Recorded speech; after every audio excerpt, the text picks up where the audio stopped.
the second fundamental principle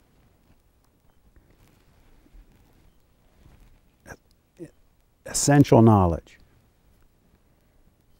is to really understand, and not as an intellectual concept. You have to find these things in yourself.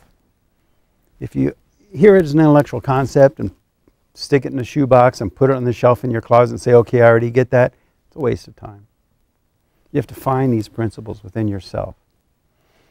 And the second fundamental principle is the idea that there is a unified field, like Einstein talked about. There is one thing out of which all things are born. Everything in its essential nature is that one thing. What Einstein called the unified field. And getting ahead of ourselves here a little bit, what theologians would call God. It's all God. It's all oneness. You're one with everything.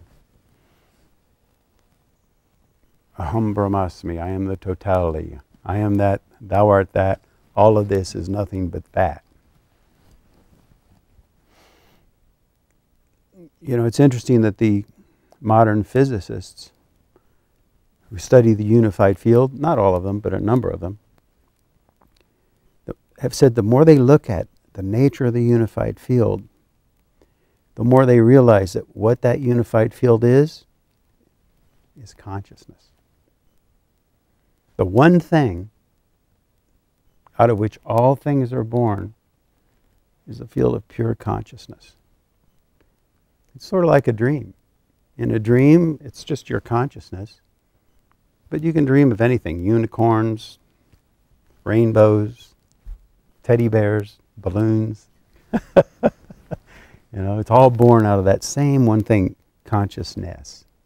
So isn't it remarkable that the modern physicists, many of them, have come to realize that that one thing, that unified field, is just a field of pure consciousness, which is in fact what the ancient rishis, the ancient seers,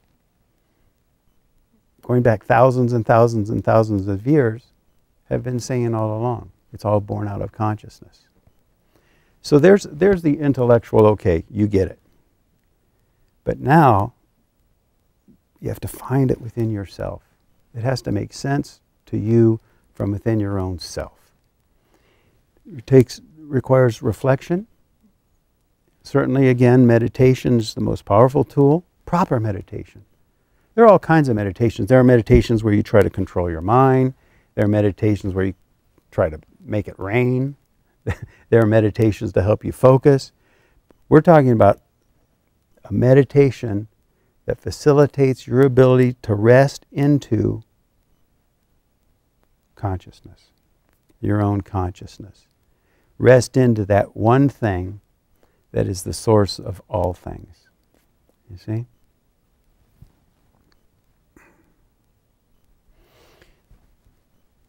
If you could just be honest about your experience in this very moment, you would realize that the one thing that you really know is that consciousness is. Everything else is in question. How do you know that there's some guy sitting up here that you're looking at? How do you know that it's not like the movie The Matrix, where it was all just this big mirage created by computers or what have you? And really, everything you're experiencing was just an illusion. How do you know that's not the case? If you're really honest about your experience, you'd have to admit that you don't. How do you know? How do you know it's not like that movie? So then the question becomes, well, what do you know? Philosophers danced around that for hundreds and thousands of years. Who was it? Descartes. I think, therefore I am. When I was in college, I remember hearing Descartes, I think, therefore I thought, I think, therefore I think I am. How do you know that this I, this body, this individuality isn't part of the illusion? What do you know? You see, if you're really honest about your experience right now, you can say, I think, therefore consciousness is. Maybe the thoughts you're having, maybe the things you're experiencing are all an illusion. But the one thing you cannot refute is that consciousness is. Even if what it's conscious of is completely wrong, is completely misled. The fact that consciousness is, you can't refute it. So if you're honest about your experience in this very moment, you come up with the deepest secret of the universe. Consciousness is.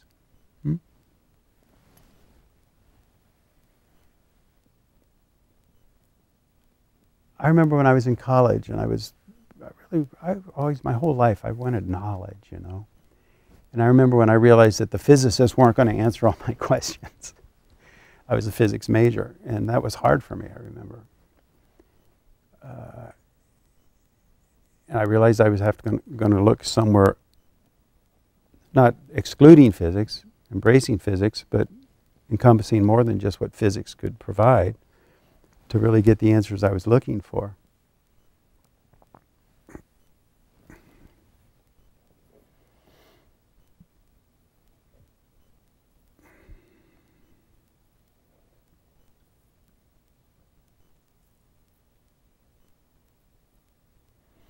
But I realized that Einstein, the physicists, the unified field physicists, they had to be right about this idea that there was one thing out of which all things were born. Because I reasoned, otherwise, how could you take mathematics and apply it to music, and take mathematics and apply it to nature, to science, and take principles in biology and have them parallel principles in economics so perfectly? The only way that could be is if it was all coming out of the same place, all unified, you see? If it was a piece here, a piece there, a piece there, and no unification, these parallels couldn't be so seamless. I realized that all had to be coming out of the same one thing. Now, why am I talking about this? Why am I saying this? I'm inviting you to ponder in the way that I did. It's not enough to say, oh, okay, they say it in the Veda, and therefore I believe it, and consciousness is, and so that I get that, and what else can you tell me? You have to find it in your own self. Find ways to ponder it. It has to make sense to you. And this pondering isn't something you say, okay, I pondered it for 3 weeks, and now I get it, and so now I don't need to. No, it goes on the rest of your life. This reflection, this discernment, this pondering, this looking deeper and deeper until you find these fundamental principles within your own self. Yes, that's right. I know that's right. It makes sense. I know it to be true. So you don't want to have faith in God. You want to know God. You see? And these are the steps to attaining that. First one's discernment. And the second one is to come to grips, come to an understanding, find within yourself that there is a unified field, one thing out of which all things are born. Essential knowledge, point 2. Finished.